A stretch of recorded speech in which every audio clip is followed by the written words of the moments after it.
नमस्कार, बहुत स्वागत आप सभी का आपके प्रोग्राम कहानी कुर्सी की में। मैं हूं सौरभ शर्मा आपके साथ और हमारे मेहमान स्टूडियो में आ चुके हैं हर्षवर्धन त्रिपाठी जी, विजय त्रिवेदी जी, प्रोफेसर संगीत रागी जी और समीर चौगांवकर जी। बहुत स्वागत सर आप सबका। This time nothing is well in NDA, ये बात एनडीए के एक बड़े नेता ने कही, हम आपको सुनाएंगे उनकी बात। और उससे पहले इस वक्त जो ताजा खबर आ रही है, जेडीयू ने भी अपने 57 सीटों के नामों का ऐलान कर दिया है। और लिस्ट के सामने आने के बाद एनडीए का अंदर का झगड़ा एक बार फिर जग जाहिर हो गया। दरअसल सीट शेयरिंग में चिराग पासवान की पार्टी को गई 5 ऐसी सीटें हैं जहां जेडीयू ने अपने उम्मीदवार उतार दिए हैं। इन सीटों में सोनबरसा, गायघाट, राजगीर, एकमा और मोरबा की सीट शामिल है। तो अब जेडीयू कैंडिडेट उतार रही है। एलजेपी रामविलास यानी चिराग पासवान ने उनको जो तथाकथित सीटें दी गई हैं, क्योंकि उनकी लिस्ट तो अभी तक कोई आई नहीं है, लेकिन माना जा रहा है कि वो चिराग के खाते में गई। उन सीटों पर एलजेपी ने अपने उम्मीदवार उतार दिए। 51 सीटों की लिस्ट अभी अब से थोड़ी देर पहले जारी हुई है। और केवल ये जेडीयू की समस्या नहीं है, चाहे उपेंद्र कुशवाहा हो, आरएलएम के चीफ, या फिर जीतन राम मांझी हो, सबका झगड़ा इस बार चिराग पासवान से है। हर किसी की नाराजगी यही है कि चिराग पासवान को इतनी सीटें क्यों, और संख्या भी ज्यादा, और वो सीटें भी जिन पर बाकी दल दावा कर रहे थे। एक एक करके आपको सबका दर्द बताते हैं। आरएलएम के चीफ उपेंद्र कुशवाहा ये सबसे कम बोले इस बार जब सीट बंटवारा चल रहा था, लेकिन जब बोले तो पूरा दिल खोल दिया। अमित शाह से मिलने के लिए दिल्ली आए हुए हैं। थोड़ी देर में इनकी गृहमंत्री अमित शाह से मुलाकात होगी और कल रात भर इनको मनाने के प्रयास चले हैं पटना में।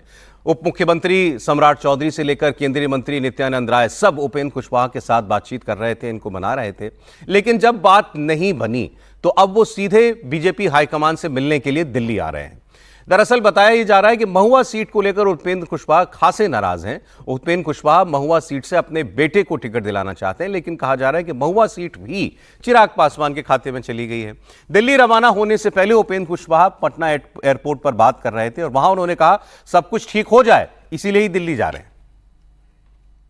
गठबंधन में कुछ इशू है जिसको रिजॉल्व करने की जरूरत है और आए हैं यहाँ माननीय गृह मंत्री जी से मुलाकात हम लोगों की होगी और मेरा विश्वास है कि सब चीज ठीक ठाक हो जाएगा, रिजॉल्व हो जाएगा। गठबंधन में कुछ इशू है जिसको रिजॉल्व करने की जरूरत है और आए हैं यहाँ माननीय गृह मंत्री जी से मुलाकात हम लोगों की होगी और मेरा विश्वास है कि सब चीज ठीक ठाक हो जाएगा, रिजॉल्व हो जाएगा।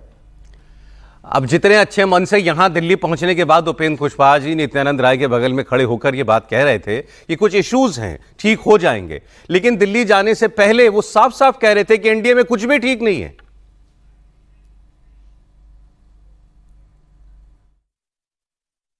नाराज और प्रसन्न होने का कोई मामला नहीं है, आपको उनसे सवाल पूछना चाहिए था। पहले आपने अपने लोगों से माफी मांगी, फिर शेरो शायरी आपने की, साजिश की बात कही। क्या उपेंद्र कुशवाहा के साथ साजिश हो रहा है?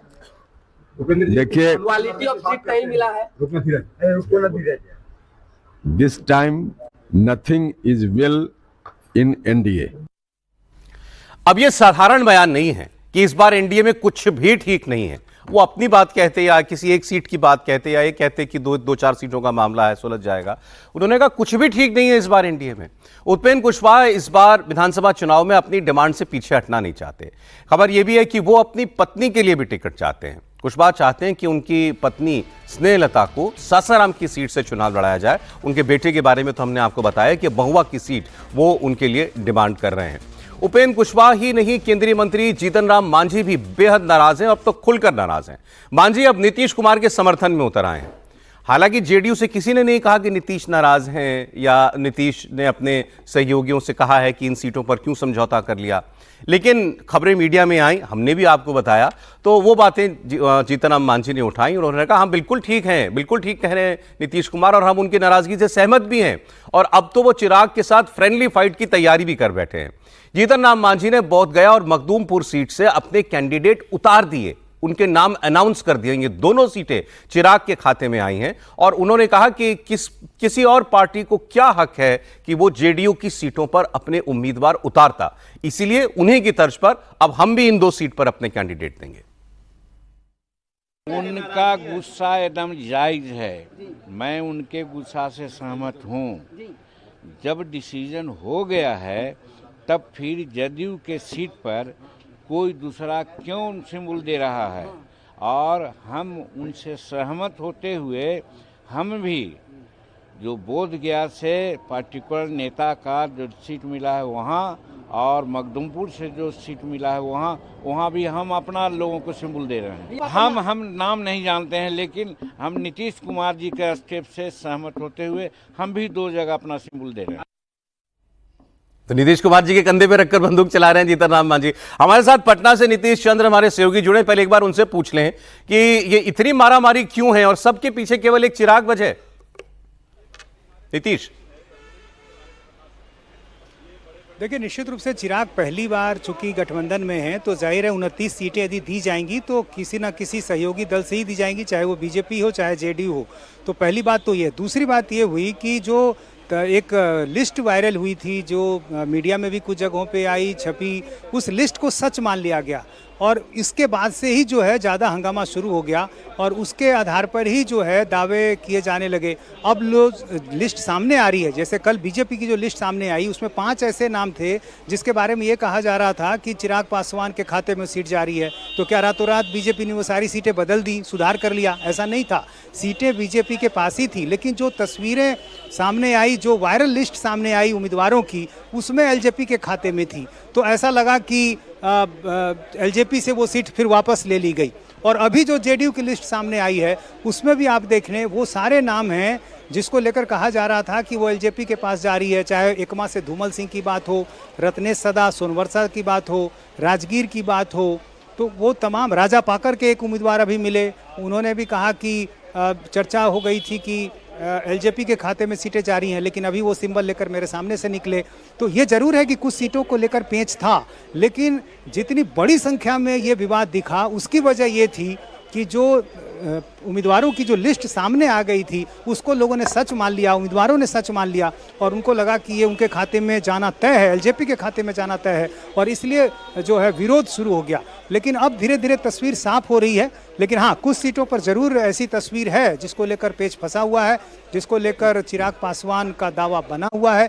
और अभी सामने एक महुआ की सीट ही है जिसको लेकर उपेंद्र कुशवाहा इस हद तक नाराज हो गए कि उन्होंने कहा कि एनडीए में कुछ भी सही नहीं है। तो कुछ सीटें जरूर ऐसी है जिसको लेकर जेडीयू और एलजेपी के बीच नाराजगी है। और अभी थोड़ी देर पहले एक ऐसे उम्मीदवार भी मिले जो कल तक एलजेपी में थे, रफीगंज से उनको टिकट मिल गया। हम उनसे आपकी बात भी करा सकते हैं। ये वो उम्मीदवार हैं।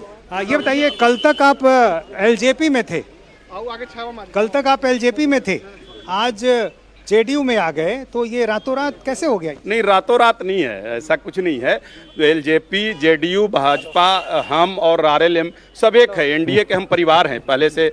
और ऐसा कोई बात नहीं है कि हम पार्टी का सिर्फ ये सदस्यता चेंज हुआ है। लेकिन ऐसा तो नहीं है कि आप हैं तो उम्मीदवार एलजेपी के, लेकिन बस सिंबल है जेडीयू का? नहीं, एक हमारी मतलब एनडीए के रफीगंज विधानसभा का जो सीट है वो जेडीयू के खाते में गई है। तो कब ज्वाइन किया आपने जेडीयू? 10 तारीख को जी, कुछ दिन पहले जी। सिंबल मिल गया? जी, सिंबल मिल गया। तो रफीगंज से अब चुनाव लड़ेंगे? जी जी, चुनाव लड़ेंगे। तो देखिए, एक ऐसा चेहरा भी जो कुछ दिन पहले एलजेपी में थे, लेकिन जब टिकटों का बंटवारा हो रहा था तो थोड़ी दिन पहले, अभी कुछ दिन पहले ही उन्होंने जेडीयू ज्वाइन किया और अब वो जेडीयू के टिकट पर हैं। तो अलग अलग तरह की तस्वीर है। एक हाजीपुर जो कि चिराग पासवान के लोकसभा की सीट है, उसके अंतर्गत राजा पाकड़ की सीट आती है। वहाँ से महेंद्र राम पर एक बार फिर से जेडीयू ने भरोसा जताया है। उन्होंने मुझसे कहा कि मैं भी काफ़ी परेशान हो गया था, क्योंकि चिराग पासवान वहाँ के सांसद हैं, तो उनका दावा बन रहा था और इस बात की चर्चा भी थी। लेकिन तसल्ली तब हुई जब नीतीश कुमार ने बुलाकर टिकट दे दिया, सिंबल भी दे दिया। तो इस तरह की कई आशंकाएं जो लोगों के मन में फैल गई थी, अब धीरे धीरे वो तस्वीर साफ हो रही है। लेकिन कुछ सीट जरूर ऐसी हैं जिसको लेकर पेंच फंसा हुआ है। नीतीश, बहुत शुक्रिया फिलहाल आपका। उम्मीदवारों को ये जिनको टिकट चाहिए वो उनके मन में कंफ्यूजन आ सकती है कि ये सीट किसको चली गई और हम तो हमारी पार्टी से लड़ना चाह रहे थे इस सीट से। लेकिन उपेंद्र कुशवाहा को तो रात भर मनाया गया, वो क्यों नाराज है?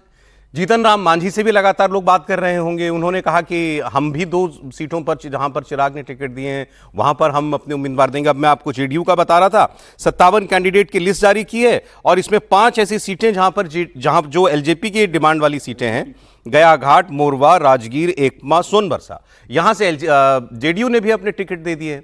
अब एनडीए में सीट शेयरिंग को लेकर ठीक नहीं है, सब कुछ किचकिच है, ये बात तो बिल्कुल सही है। इस सब के बीच चिराग पासवान क्या कर रहे हैं वो मैं आपको बताता हूं। चिराग पासवान ने भी टिकट बांटना शुरू कर दिया है। चिराग पासवान ने 4 लोगों को एलजेपी का सिंबल अभी तक दिया है। उन्होंने अपने भांजे सीमांत मृणाल को गरखा सीट से उम्मीदवार बनाया है और चिराग पासवान ने अपनी बहन के बेटे को टिकट दिया है यहां से। तो उन पर परिवारवाद के आरोप और लग रहे हैं। सीमांत मृणाल के पिता मृणाल वो बिहार SC/ST आयोग के अध्यक्ष हैं। इसको लेकर तेजस्वी यादव ने एक बार तंज भी किया था कि ये तो जीजा दामाद आयोग बन चुका है। गोरखा के साथ चिराग ने जिन 4 और सीटों पर सिंबल बांटे उसमें ब्रह्मपुर सीट से विलास पांडे हैं, गोविंदगंज से राजू तिवारी हैं, बखरी से संजय पासवान है और गरखा से सीमांत मृणाल का नाम मैंने आपको बताया। अब त्रिपाठी जी आपको बताएंगे, इस this time nothing is well in NDA, was well in NDA, बाद में बिगड़ गया, अब क्या हो रहा है? नहीं देखिए, एक तो एक कि मतलब अच्छा ये रहा कि नीतीश ने उनसे बात कर ली जिन्होंने ब्रह्म ज्ञान दे दिया। जहां टिकट वहां हम, जहां टिकट होगा वहीं न रहेंगे। और उसमें एक जो छिपी हुई बात थी जो बिटवीन द लाइंस है, जिसको हमने शुरू में चर्चा भी की थी, इस बार का चुनाव एनडीए लड़ रहा है। ये कहते हैं ना कि घर में हिस्से के लिए ज्यादा झगड़ा है। ये वो वाला झगड़ा नहीं है कि हमारी पार्टी को कितनी सीटें हैं, ये है कि भाई हम घर में तो हैं लेकिन हमको ही वाला बढ़िया वाला सोफा कुशन वाला नहीं मिला, वो देखो वो तो कुशन पे बैठे, हमको कुर्सी दे दिया है। तो ये वाला झगड़ा है। और जो उपेंद्र कुशवाहा कह रहे हैं कि this time nothing is well, तो वो आए हैं नित्यानंद जी अभी चिराग पासवान को वेल करके गए, अब उनको वेल कराने लाए हैं। अच्छा, कमाल की बात यह है कि कहा मुकेश सहनी ने, लेकिन इलाज सबका डॉक्टर कर रहे हैं समय समय पर। मतलब ये भी राजनीतिक तौर पर वो सबका कर रहे हैं। मुझे नहीं लगता कि ये बहुत मुश्किल होने वाली है। कुछ सीटें हैं जो संकट है, उसमें एक तो साजिशी सिद्धांत, डर, भय वो भी चल रहा है। जेडीयू के लोग और उपेंद्र कुशवाहा और जीतन राम मांझी मानते हैं कि चिराग पासवान उतने बड़े नहीं जितना बड़ा भारतीय जनता पार्टी उनको बना रही है। भारतीय जनता पार्टी को लगता है कि अच्छा कुछ भी हो जाए, चिराग पासवान अकेले व्यक्ति हैं जो हर हाल में हमारे साथ रहे, इसलिए चलो ठीक है भाई 20-22 की बात हो ही रही थी, चलो 29 दे दिया, 7 सीटों का कोई दिक्कत नहीं, कुछ हम समझौता कर लेंगे। लेकिन अब इसमें कई सीटें हैं, जैसे गोविंदगंज वाली सीट है। अब वो राजू तिवारी तो पिछली बार भी तीसरे नंबर पर थे, तो उनको क्यों दे दिया? भारतीय जनता पार्टी की बड़ी ये स्ट्रांग सीट है, भाजपा के अपने प्रत्याशी वहां से बड़े स्ट्रांग है। तो कई ऐसी सीटें हैं जिन पर चिराग पासवान ने सिंबल बांट दिए। अभी सीट क्लियर कट नहीं आई थी, जो जिसको कहते हैं ना जो ग्रे एरिया वाली सीटें थी वो नहीं बताई। तो वेल तो नहीं है, लेकिन कहा जाता है ना कि राजनीति जैसे first pass the post system है, वैसे ही सब कुछ तुलनात्मक है। तो तुलनात्मक में जाते हैं तो उधर तो भैया अभी यही नहीं पता है कि कहां कौन खड़ा है।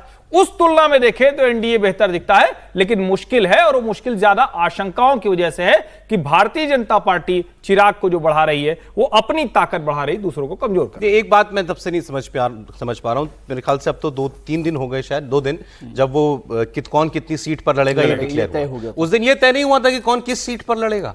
मतलब तो उसके बिना थोड़ी होता है ऐसे, वही बात समझ में तय नहीं आ होती रही। है, उसी के बाद तो तय अगर होता है। ये उस 2 दिन पहले तय हो गया था तो फिर उसके बाद ये सब इतनी आग लगी है। नहीं देखो, इसमें फर्क क्या हुआ है कि इसमें ये एक तो साफ हुआ माफ कीजिए कि चिराग पासवान के अलावा जो दल है, उपेंद्र कुशवाहा जी हैं, जीतन राम मांझी, वो जेडीयू एक साथ हैं, और चिराग पासवान जो है वो बीजेपी के साथ हैं। तो फिर वही तुलसी मुझे याद आता है कि जा पर कृपा राम की हुई ता पर कृपा करे सब कोई, और हनुमान पर तो राम की कृपा सबसे ज्यादा होती है। तो वो राम की कृपा और सब लोगों को हनुमान पर पसंद नहीं आ रही, झगड़ा है। और नीतीश कुमार जी का परसों भी चर्चा हुई थी कि नीतीश कुमार जी खुद ही नाराज थे कि भाई इतनी सीटें कैसे दे दी गई, जनता दल यूनाइटेड ने किस तरह से दी। तो उनको ये मौका मिल गया कि कुशवाहा जी को भी कह दें, और ना भी कहें तो भी उनको समझाने की बजाय कहें भाई तुम ठीक ठाक से मिलो। हर्षवर्धन जी का भाई सभी को डॉक्टर की जरूरत, कई बार होता है ना सीजन होता है, जैसे अभी अक्टूबर में सीजन होता है कि कुछ सब लोगों को कुछ जुकाम बुखार होता रहता है, तो थोड़ा सा डॉक्टर को दिखाने के लिए लाएं। और ये तो बहुत परेशान थे, इनको तो बड़ी मुश्किल से लाए डॉक्टर के पास, आना भी नहीं चाह रहे थे, आना भी नहीं चाह रहे थे। रात भर समझाया और सुबह 8 बजे स्पेशल फ्लाइट लेकर उनको लेकर आए हैं नित्यानंद जी। नित्यानंद जी इस बार के संकट मोचक हैं, पूरे चुनाव में सीटों का बंटवारा भारतीय जनता पार्टी का वो देख रहे हैं। इसको आगे भी देख सकते हैं भविष्य में कि जो संकट मोचक होगा वो क्या करेगा क्या नहीं करेगा आगे। कोई तो संकट मोचक का भी कुछ फल होता है ना, प्रसाद मिलता ही है, तो वो प्रसाद मिलेगा। लेकिन मुझे संकट है, ये नहीं है कि सब कुछ खराब है, थोड़ा थोड़ा सा गड़बड़ ठीक हो जाएगा। जुकाम बुखार होता है तो थोड़ा सा टाइम लगता है, लेकिन उसका मतलब नहीं है कि कोई बिल्कुल ही नहीं, लेकिन कल जो तेवर थे बिल्कुल विद्रोही थे। उपेंद्र कुशवाहा ने जिस तरीके का बयान दिया, अभी नथिंग एक इज दो वेल। घंटे बाद आप देखिएगा ना अमित शाह जी से मुलाकात के सर बाद। लेकिन जो बोला वो भी अब नॉर्मल था। जीतन राम मांझी का कहना कि हाँ उनकी नाराजगी जेडीयू की बिल्कुल ठीक है और हम भी 2 सीट पर ऐसे, ये तो अगर सब कुछ बीजेपी कर रही है तो बीजेपी के खिलाफ खुलकर बगावत है ना। देखिए, ये कहना कि बड़ी सब कुछ अच्छा है, ये मुझे लगता है it will be less than honesty.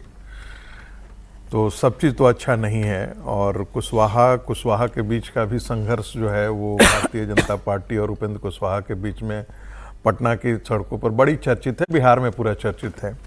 जब प्रधानमंत्री जी की सभा थी तो उपेंद्र कुशवाहा जो है वो ऑडियंस में बैठे हुए थे। अच्छा, यानी कि भारतीय जनता पार्टी के किसी नेता को ये होश में भी नहीं रहा कि उनको मंच पर ला करके बिठाया जाए। फाइनली नित्यानंद राय को उनको आ करके मना करके ऊपर मंच पर ले जाना पड़ा, और फिर वो मंच पर भी गए। लेकिन मोटी मोटी बात यह है कि क्या भारतीय जनता पार्टी के सारे नेता जो हैं वो क्या खुश हैं इससे, जो रामविलास या जो एलजेपी को जो सीटें दी गई हैं? उनका बहुत साफ साफ कहना है। कल कई लोगों से बातचीत किया मैंने रात में, और वो सब बड़े नेता हैं जो बिहार में जाकर के एकदम जमे बैठे हुए हैं। उनका कहना था कि हम चुनाव जीतते हैं नरेंद्र मोदी और नीतीश के चेहरे पे। किसी को गलतफहमी नहीं होनी चाहिए कि यदि वो 29 सीट यदि मिल गया है या 30 सीट मिल गया है और नरेंद्र मोदी वहाँ पर नहीं होंगे और नीतीश नहीं होंगे तो वो सीटें निकाल करके ले जाएंगे। ऐसा उन्होंने पिछली बार प्रयोग करके देखा था, वो सब सीट लड़े थे, एक भी सीट नहीं आई थी। इसलिए, और वो जो कल जो आपने सुना ही था कि गिरिराज जी कल बोल रहे थे कि भाई स्ट्राइक रेट क्या होता है। ये सीटें दी तो बीजेपी नहीं ना उनको। मैंने फिर मैं जैसे अब मान लेते हैं कि इसे मगध, ये डिपेंड करता है कि भारतीय जनता पार्टी शाहबाद जिले में और मगध क्षेत्र में कैसा काम करती है। और मगध क्षेत्र वो है जहां पर कि मांझी की पार्टी जो है वह भी एक रोल प्ले कर रही है, उपेंद्र कुशवाहा भी रोल प्ले कर रहे हैं। पिछली बार आप देखेंगे कि उत्तर बिहार के अंदर जो है वो भारतीय जनता पार्टी बहुत अच्छा काम की थी, ठीक है, लेकिन जो शाहबाद और मगध का एरिया था वो बहुत अच्छा काम नहीं कर गया था। लेकिन सीटों के बंटवारा को लेकर के जितना तवज्जो दिया गया है एलजेपी को, उससे लेकर के भारतीय जनता पार्टी के अंदर भी रोष है, पूरी तरह बिल्कुल बीजेपी असंतोष है। इतनी कृपा क्यों कि सारे सहयोगी नाराज, अपनी भी नेता नाराज? बिल्कुल। और अभी जो घटना हुआ है, जो जिस तरह से टिकटों का डिस्ट्रीब्यूशन हुआ है, उसमें वो चारपाई और चटाई वाला मामला निकल कर आया है।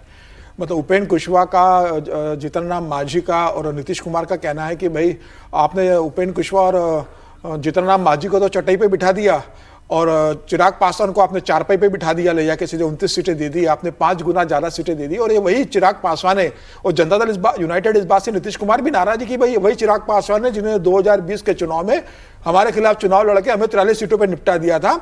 और अभी 3 महीने पहले तक जो लॉ एंड ऑर्डर को लेकर नीतीश कुमार के ऊपर हमलावर लगातार हो रहे थे, उसको भारतीय जनता पार्टी ने इतना तवज्जो दे दिया और इतनी सीटें दे दी। देखिए, जिस दिन धर्मेंद्र प्रधान को केशव प्रसाद मौर्य को प्रभारी बनाया था और CR पाटिल को उप प्रभारी बनाया था, उस दिन रात को नड्डा जी ने अपने घर इन तीनों को बुलाया था। उसमें BL संतोष भी उनके साथ बैठक में थे। नड्डा जी ने कहा था कि भाई बिहार आप जाओगे तो इस बार मामला बहुत क्रिटिकल है, थोड़ा संभल के सबसे बात करके सारे विवाद आप वहां पर निपटाइएगा, मामले को जितने जल्दी हो सके बेहतर संवाद के साथ आपको निपटाना है। धर्मेंद्र प्रधान ने कहा था कि कोई शिकायत नहीं आएगी, हम बिहार में पूरा मामला निपटा लेंगे। CR पाटिल तो बिहार के सब प्रभारी रह चुके थे, मौर्य साहब ने भी समझी जलवाई। लेकिन ये तीनों प्रभारी, इसके बाद विनोद तावड़े तो वहां संगठन के प्रभारी है, 4 लोग बिहार में जाकर बैठते हैं, आप 5-5 दिन के अंदर सीटों को लेके बात करते हैं। उसके बाद आप कैसा गठबंधन करते हो या कैसे टिकटों का डिस्ट्रीब्यूशन करवाते हो कि आने के बाद उसके ऊपर न चिराग पासवान अकेले खुश है, बाकी न मांझी साहब खुश है, न उपेंद्र कुशवाहा खुश है, न नीतीश कुमार खुश है। देखिए, देखा सर ऐसे जा रहा है कि ये चिराग पासवान का अपीजमेंट हुआ है, जैसे ऐसा लग रहा है कि बीजेपी ने अपीजमेंट किया। आपने तो नेताओं से बात की, मैंने बहुत सारे पॉलिटिकल वर्कर्स की जो या सपोर्टर्स की जो अलग अलग माइकों पर बोल रहे हैं उनको मैंने सुना, उससे ऐसा लगा कि एलजेपी और जेडीयू के कार्यकर्ता के बीच तो नाराजगी है, मैं दुश्मनी नहीं कहूंगा लेकिन जबरदस्त नाराजगी है, और बीजेपी और जेडीयू के बीच में अविश्वास है, ये भी दिखाई लोगों के मन में तो ये नजर आ रहा है। अब आप इसके बाद भी कहेंगे कि पूरा घर एकजुट है? नहीं, बिल्कुल ठीक बात है। घर एकजुट है जैसा तो हम में से कोई मैं कही नहीं थोड़ा सकता। सा ये जेडीयू और भारतीय जनता पार्टी के बीच में उतनी अविश्वास की खाई नहीं है जितना भारतीय जनता पार्टी के अंदर का जो है ना संघर्ष है, और उसमें भी सीट बंटवारे को लेकर के ये बहुत इंपॉर्टेंट है, जहां पर बीजेपी का अपना गढ़ भी रहा है। जी। नाम जानबूझ करके नहीं लेना चाहूंगा क्योंकि फिर वो प्रकट हो जाएगा कि कहां से इंफॉर्मेशन आ रहा है और कहां से नहीं, तो वो सीटें भी जो एलजेपी को दी ठीक, गई है आप क्या उससे कहते बहुत बड़ी नाराजगी है। नहीं देखिए, ये ठीक बात है और ये तो पहले दिन से तय है कि 2020 का दुख, दर्द, पीड़ा, जख्म जो आप कह लीजिए, वो जेडीयू वाले भूले नहीं हैं। और चिराग की पार्टी के लोगों को भी लगता है कि अगर नीतीश कुमार इस तरह से ना अड़े होते और तभी कर दिए होते तो हम कुछ 10, 5, 15 विधायक हमारे होते और आज हम एक पार्टी के तौर पर होते। तो दोनों की जो पीड़ा है वो बहुत भयावह किस्म की है। दोनों को लगता है कि अगर एक ये बड़ा हो गया तो हमारे लिए संकट है। लेकिन ये वाला थोड़ा सा मुझे लगता है कि जो भी फीडबैक है ये थोड़ा सा इसमें कहें कि ट्विस्ट है। भाजपा और जदयू के बीच में अब अविश्वास जैसा नहीं है 2020 जैसा, इसको समझिए। बिल्कुल। भाजपा और जदयू एक ही जैसे व्यवहार कर रहे हैं बीच बीच में। जैसे नीतीश जी के बड़े प्रिय मनीष वर्मा जो आईएएस ऑफिसर थे फिर अभी आ गए, उनको लेके थोड़ा है। वो संजय गांधी हैं, उनकी पत्नी को शायद टिकट दिलाना चाह रहे थे, तो ये उनको कुछ ये करके बाकी घटक दलों के बीच की बाकी पीड़ा है, घटक इन दलों के बीच में। बिल्कुल।